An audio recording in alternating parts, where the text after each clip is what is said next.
On this Saturday morning, Donald Trump just took his first real, tangible, viable step towards dictatorship. And in this breaking story, honestly, you might want to be sitting down when you see it. Only 12 days into his presidency, and Donald Trump, with the help of his new defense secretary at Trump's orders, has just altered the face of what we know American transparency to remotely be. I'm going to show you that story in just a few seconds. It will take your breath away. But let's be reminded what Trump has continued to do since 2015 when it comes to the media. Take a look at this. I want to go ahead and tell you about Trump and the media. The president-elect told Fox News Digital on Monday that it is, quote, vital to have a free and fair open media or press, but added if he's not, quote, treated fairly, however, that will end. For years, Trump has attacked the media and journalists, referring to the press as fake news and the enemy of the people. You're fake news. It's election interference fraud. And 60 Minutes should be taken off the air. They should. And CBS should lose its license. That's a lot of fake news back there. And please know, Trump has told more than 30,000 verifiable lies since he came down that escalator in 2015. Some of these are just gems.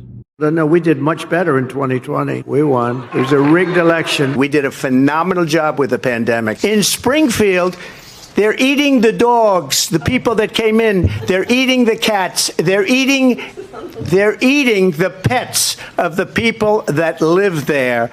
They stole the FEMA money just like they stole it from a bank so they could give it to their illegal immigrants. None of those things are true, but you already know that. The reason we showed it to you is because no matter the issue, there's one thing that Donald Trump will always do as part of his wannabe autocrat playbook, and it is rely upon the reactions and emotions that are stirred up by those kinds of lies and disinformation. And Tom Nichols is out with a stark new warning in the November Atlantic cover story about how a second Trump term could end the American presidency as we know it. Nichols writes this, quote, Donald Trump and his authoritarian political movement represent an existential threat to every ideal that George Washington cherished and encouraged in his new nation. Today, America stands at such a moment. A vengeful and emotionally unstable former president desires to return to office as an autocrat. Trump has left no doubt about his intentions. He practically shouts them every chance he gets. His deepest motives are to salve his ego, punish his enemies, and place himself above the law. Should he regain the Oval Office, he may well bring with him the experience and the means to complete the authoritarian project that he began in his first term. So in this breaking story, one of the most un-American moves in my entire lifetime just happened at the order of Defense Secretary Pete Hegseth, but really from Donald Trump. Here is the unbelievable breaking news of how Trump is about to have his own state media. Take a listen. Breaking news: Pentagon to swap traditional media with pro-Trump outlets under new rotational program for Defense Department workspace. One American news network would soon replace NBC News, and Breitbart would swap with National Public Radio in coveted Pentagon press corps workspace under a plan shared with journalists Friday night. In what the Pentagon is calling a new annual media rotation program, the New York Post will also be invited to move into the New York Times workspace, and a fourth outlet affected by the rotation program, Politico, would be replaced by HuffPost.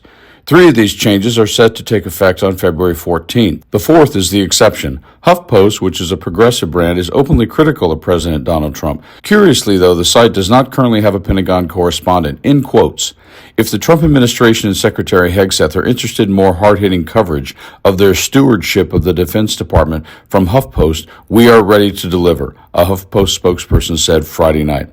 NBC News said in a statement, in quotes, "We're disappointed by the decision to deny us access to a broadcasting booth at the Pentagon that we've used for many decades. Despite the significant obstacles this presents to our ability to gather and report news in the national public interest, we will continue to report with the same integrity and rigor NBC News always has." The Friday night announcement is bound to provoke challenges from members of the Pentagon press corps, but it is in line with Trump administration's stated goal to challenge long-held norms and create space for new, opinionated online media outlets.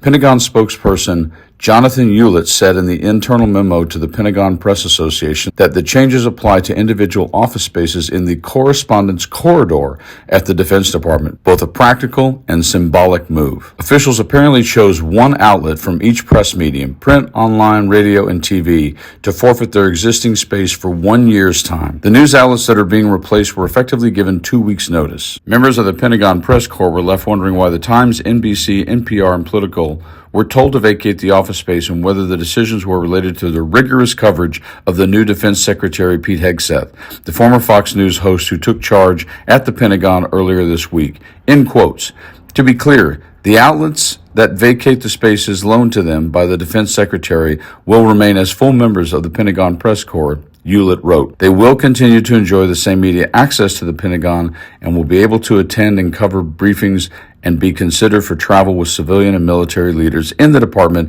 as they have previously. The only change will be giving up their physical workspaces in the building to allow new outlets to have their turn to become resident members of the Pentagon Press Corps." Breitbart, for example, was selected as a radio outlet, replacing NPR this year, but Breitbart, a well-known website for pro-Trump coverage and commentary, barely has a radio operation of its own. The word radio doesn't appear on its homepage at all. The media outlet has a distribution deal with SiriusXM and One Big Podcast.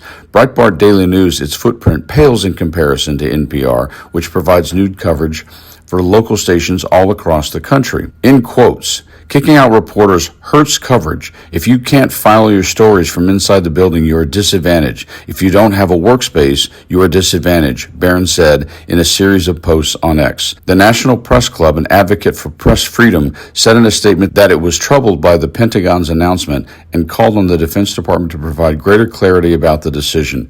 In quotes, "The National Press Club is deeply concerned by the Defense Department's decision to remove certain media organizations from their dedicated spaces in the Pentagon."